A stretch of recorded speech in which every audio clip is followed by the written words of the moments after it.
Olá a todos, hoje quero-vos falar sobre Clair Obscur Expedition 33. Malta, eu tenho andado a jogar o jogo desde que saiu, nas últimas semanas. Quem me acompanha no Discord, temos um grupinho que tem andado a jogar o jogo ao mesmo tempo, a trocar impressões, e tem sido uma experiência brutal no que diz respeito não apenas ao jogo, obviamente, que é por isso que estamos aqui a falar, mas a toda a envolvência que tivemos aqui deste grupo, de trocar opiniões, dicas, enfim, muito giro.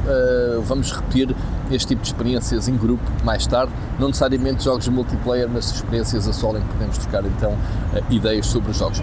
Mas este Clair Obscur é um marco para mim dos videojogos, é um jogo que tenho a certeza que durante muito tempo vai ser lembrado, vai ser uma referência por vários motivos, obviamente, e em primeiro lugar por ter sido feito por uma equipa extremamente pequena, uma equipa francesa, liderada obviamente por pessoas com bastante experiência na indústria, veteranos da Ubisoft e de outros estúdios que se juntaram ali num núcleo muito forte, com muita experiência para fazer então este projeto que é demasiado ambicioso para ser verdade. Portanto, temos um jogo, um RPG por turnos, com combates por turnos, inspirado claramente nos JRPGs, portanto nos jogos da Square Enix, da Atlus, enfim, Atlus é uma grande referência, os jogos Persona foram uma grande referência para este título, mas o estúdio não se ficou por aqui em criar mais um jogo, mais um RPG, adicionou-lhe algo mais, sobretudo nos combates. Há várias coisas que eu poderia falar, e reparem que isto nem sequer é uma análise, mas sim, sei lá, pensamentos soltos, ter acabado ontem o jogo e estar aqui tão fresco, fui para a cama a pensar sobre o final da história. É exatamente, a história é brutal, começando então, nem vou falar sobre o que é, imaginem um mundo alternativo em Paris, em que há basicamente uma entidade que pinta um número no horizonte, aquele número corresponde ao desaparecimento de toda a população que tenha idade superior àquele número. Neste caso, 33 foi o número pintado, toda a gente que tem 34 anos para a frente foi basicamente eliminada, ao mesmo tempo que são enviadas expedições para tentar perceber o que é que se está a passar e eliminar essa Paintress, que é o nome da entidade que pinta esses números.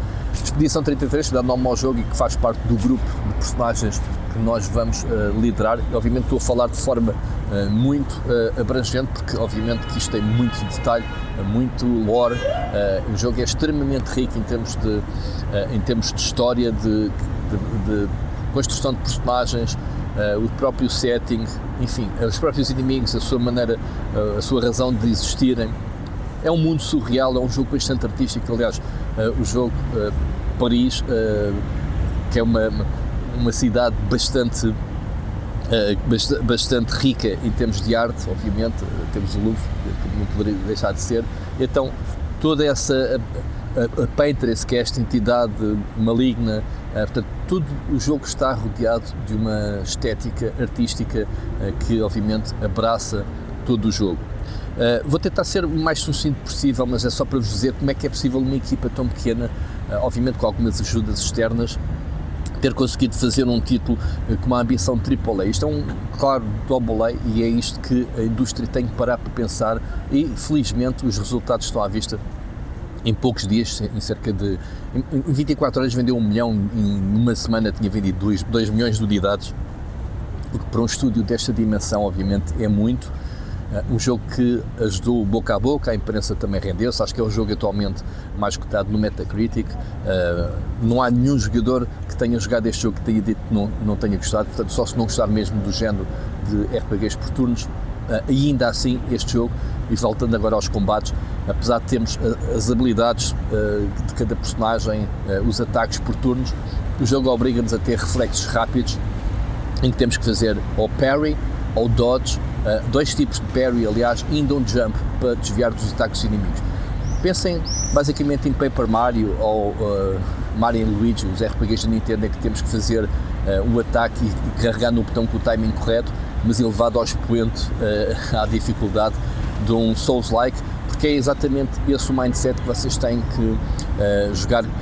Há bosses gigantescos com montes de ataques diferentes, variações ao longo do combate, muitas vezes temos que o combater 2 e 3 vezes, portanto quando eles se transformam, enfim, tudo isso que vocês merecem de um jogo Souls-like, mas obviamente adaptado a um formato híbrido, habilidades por turnos e, obviamente, estes ataques em tempo real.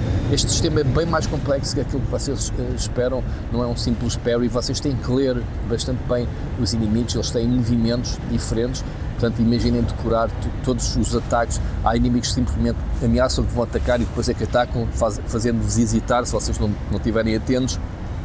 E, obviamente, os sinais que o inimigo vos dá quando é para saltar, podem fazer um contra-ataque, ou esquivar, ou simplesmente o parry. E se fizerem parry dentro do timing correto, vão fazer um contra-ataque poderosíssimo, e esse é um dos segredos para derrotar então os bosses.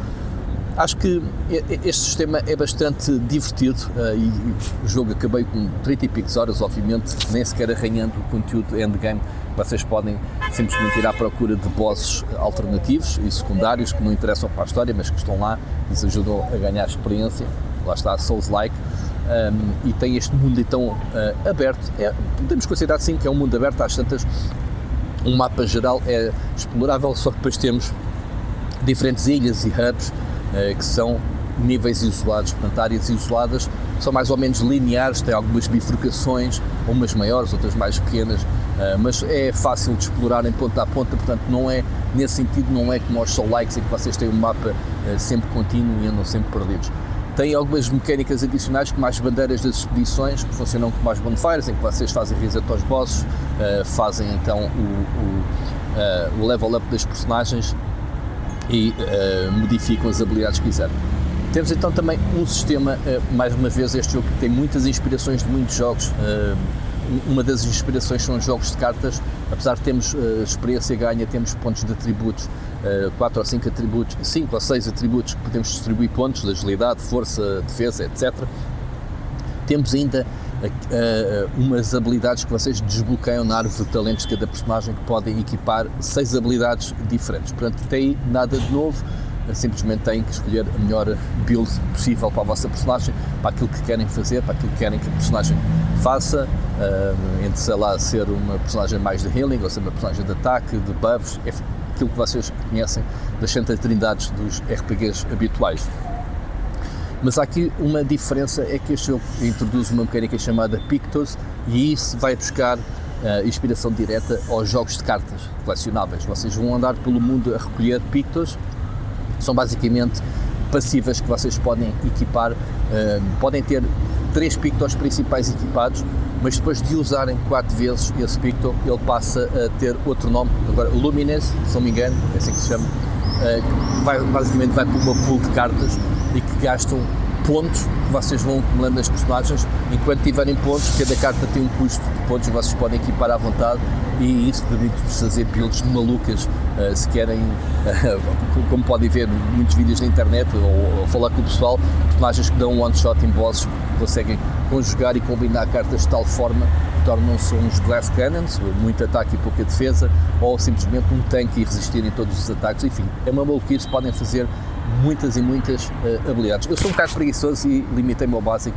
fui fazendo por instinto até ao fim, deu para acabar o jogo, obviamente com mais ou menos dificuldade, mas se querem jogar o conteúdo endgame e fazer portanto, todas as quests mais difíceis e todos os bosses mais difíceis, obviamente têm que olhar bem para as vossas builds, das vossas personagens, ao ponto de poderem, normalmente controlamos 3 personagens no máximo, a party tem 5 personagens, a história toda 5 personagens, 2 ficam de reserva que podem entrar se as outras 3 forem eliminadas, mas vocês podem, se quiserem, criar só um grupo com uma personagem, e há habilidades específicas para quando essa personagem joga sozinha, ataca sozinha, portanto tem alguns buffs e alguns bónus adicionais.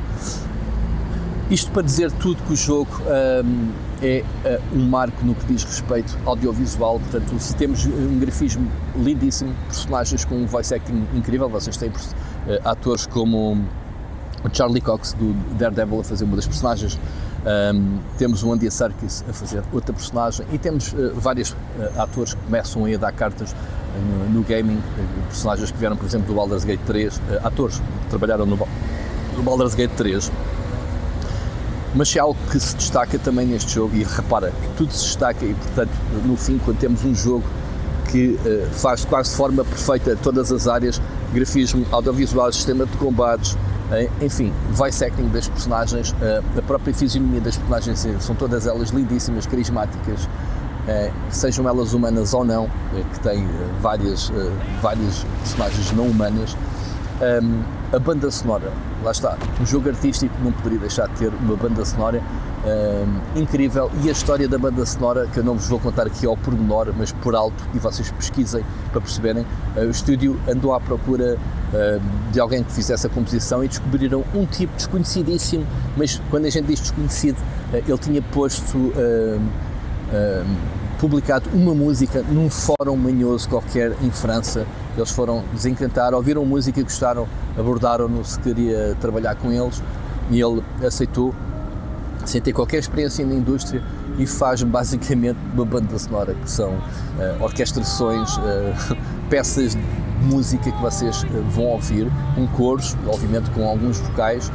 Para terem uma ideia, a banda sonora do jogo está no top do Spotify, música clássica número 1, e está bem posicionada a nível global. Portanto, este senhor seria basicamente a lotaria, não sei a lotaria, mas sim o seu talento foi reconhecido através deste jogo. Muito se calhar ele não estaria a imaginar desta sorte de trabalhar num jogo tão bom como é este Clair Obscur. Portanto, o jogo está em produção há 5 anos e que mostra à indústria que é possível fazer obras de arte, jogos fantásticos. Obviamente, pela minha conversa, vocês podem imaginar que este é um dos meus jogos que entrou direto para a lista de GOTY deste ano. Obviamente que eu não gosto de fazer prognósticos, mas está na minha lista. No final do ano vou avaliar todos os jogos que eu adicionei, mas este é um sério candidato a jogo do ano, não só por mim, mas se calhar muita gente que o jogou. Estou para ver os prémios que ele vai receber ao longo do ano nos vários festivais. Acredito que seja bastante reconhecido, mas como eu vos disse, temos audiovisuais, história, gameplay, enfim, é aquele típico jogo que vai mostrar à indústria que não é preciso ter um orçamento muito grande. Eu não sei qual foi o orçamento do jogo, obviamente, que tem muito financiamento. Acho que eles fizeram um bom trabalho em conseguir implementar basicamente tudo aquilo que eles queriam, mas mostrar à indústria que com 30 pessoas, 33, acho que o número Expedition 33 até deriva das 33 pessoas do núcleo do estúdio, mais, obviamente, outsourcing de alguns elementos, mostra à indústria muito bem como é que se pode fazer um jogo sem grandes orçamentos, e é este tipo de jogos que vai salvar a indústria. Eu já fiz aqui um blog, seriam os Double A's a salvar a indústria, e este é um grande exemplo disso. Tivemos recentemente o South of Midnight, que era um Double A, mas era da Microsoft. É um jogo que eu pessoalmente não gostei muito, mas que tinha muita coisa certa. Mas este Clair Obscur claramente é um excelente jogo. E portanto, isto não é uma análise, é um blog livre ao ar livre. Vocês já me deram um bom feedback, gostam que eu grave blogs aqui ao ar livre. Não tenho script, estou a falar tudo de cabeça e provavelmente esqueci-me de muita coisa, mas digam nos comentários o que é que vocês estão a achar deste jogo, se é que jogaram. Mas se não jogaram, deem-lhe uma oportunidade, joguem pelo menos o prólogo. Eu estou farto de dizer ao meu grande amigo Ricardo que ele tem nada resistente em jogar o jogo. Ele está meio receoso de se agarrar, mas eu tenho a certeza, só lhe disse, faz só o prólogo, conhece só o início do jogo, aquela primeira meia hora, e depois falamos sobre o jogo. Vamos ver se ele cumpre esse desafio ou não. Mas digam nos comentários o que é que vocês acharam do jogo. Não se esqueçam que o like é muito importante para apoiar este vídeo, e vemos no próximo. Um grande abraço.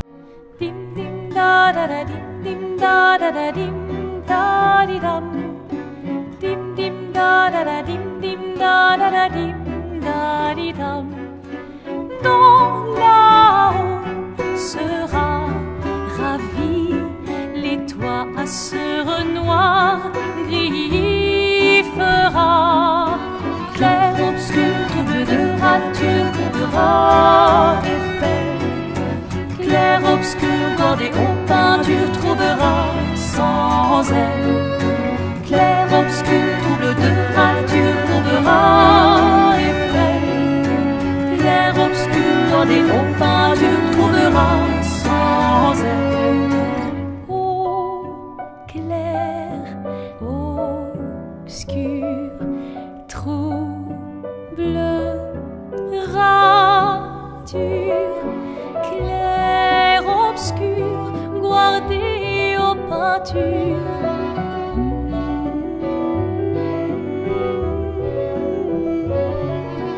Clair, obscur, trouble de rature, courera effet. Clair, obscur, guardé aux peintures, trouvera sans elle. Clair, obscur, trouble de rature, trouvera Eiffel. Clair, obscur, guardé au pain.